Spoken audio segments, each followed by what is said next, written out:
Chuti bakunzi ba Mia Boss TV ndongenda basuje kandi mbahaye ikaze muri iki kiganiro cy'uyu munsi. Uyu munsi tuje kubagezaho bimwe mu bivugwa n'amakuru abagezweho ndetse yihutirwa. Ndabaha ikaze kandi mbifuriza guhamuka ronka. Iyi ni Mia Boss TV, reba aho hasi ukore subscribe kugira ngo tujye tubana kandi tukugezeho inkuru zihutirwa ndetse zigezweho. Uyu munsi rero tuje kukubwira ku makuru ari kuvugwa ndetse ari gucicikana mu bitangaza makuru bigiye bitandukanye. Umunyamabanga mukuru w'ibihugu bivuga ururimi rw'igifaransa cyase bibarizwa muri uwo muryango Francophonie, Marie Louise Mushikiwabo, akaba yagiranye ikiganiro kirambuye na TV5 Monde ndetse baganira ku bibazo bigiye bitandukanye bigize uyu muryango wa Francophonie, ndetse baza no kuganira ku kijyanye n'intambara iri guhuza Repubulika Iharanira Demokarasi ya Kongo ndetse na M23, by'umwihariko bibanda ku kibazo u Rwanda rufitanye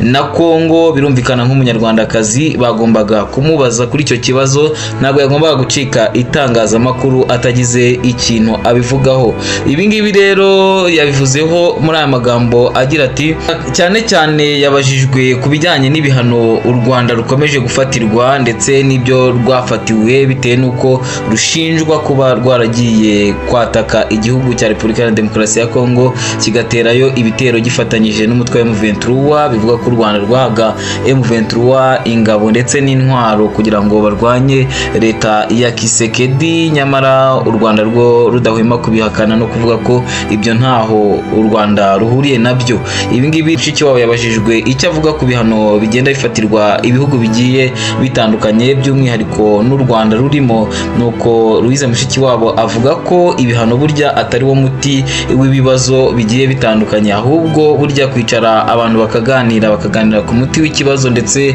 bakinjira mu muzi w'ikibazo ari byo byiza kurenza uko wahana ibihugu bigiye bitandukanye cyangwa se wahana igihugu runaka ugiha ibihano bigiye bitandukanye bishobora kugishegesha mu buryo runaka ndetse bigashegesha yaba abaturage b'igihugu, nyamara wabikoze byibuza uzi ko uri guhana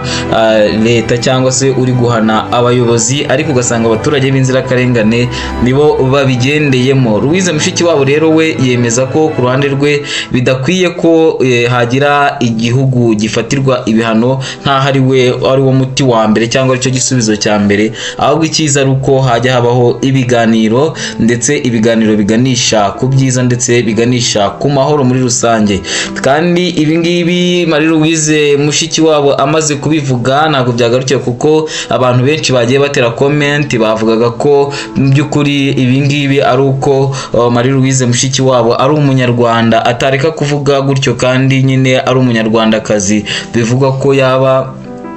yabugamye cyangwa se yaba abogama kubera ko ari amaraso ye, umutima we aruba wibereye mu Rwanda. Kandi birumvikana koko ni ngombwa, none se areke kuvugira igihugu cye cyamubyaye akunda? Ntago bishoboka, kubera ko nahageze ubu ngubu ni ukubera igihugu cyamubyaye, ni ukubera igihugu cyamureze. Birumvikana rero ko atapfa kugitemeraho itaka, nubwo utabyumva gutyo ukagira ngo wenda turavuga ko u Rwanda rukwiye ibihano, ahubwo nuko usanga abantu birengagiza ukuri bakareba inyungu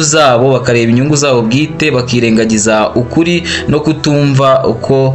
hari ikintu runaka cy'ukuri gihari, nyamara ako bakareba ibijya mu mifuka yabo. Ubwo ndavuga cyane cyane kuri ibihugu by'i Burayi biba byirebera imitungo n'amabuye y'agaciro aherereye muri Kongo, bikabatera kubogama, bikabatera kuba babogamira ku kintu kitari ukuri cyangwa se ku kintu kidafite icyo kivuze n'icyo kimaze, bigatuma bafata imyanzuro imwe n'imwe mu by'ukuri idakwiye, ahubwo usanga aribo bahonyora uburenganzira bwa muntu n'uburenganzira bw'ibihugu muri rusange, kubera ko baba bafite byinshi bifuza mu bihugu bimwe na bimwe.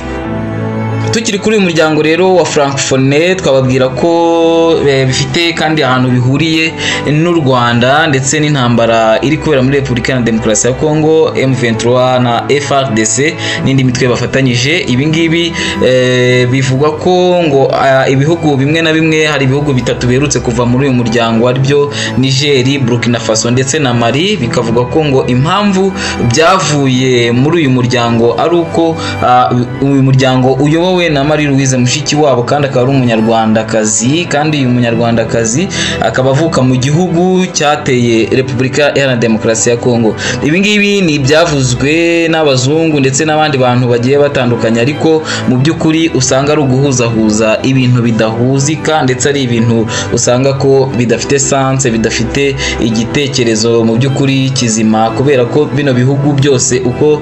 bivugwa ni ibihugu usanga abayobozi babyo baragiyeho kubera gukora kudeta, kubera kwanga imikorere y'abazungu baje muri Afurika bakaza kuyogoza ibihugu bigiye bitandukanye, bakaza kubangamira ubwisanzure n'imitegekere y'ibihugu, cyane cyane ibingibi Nigeria, Burkina na cyane cyane ibingibi Niger, Burkina Faso ndetse na Mali. Usanga ko nyine ibi bihugu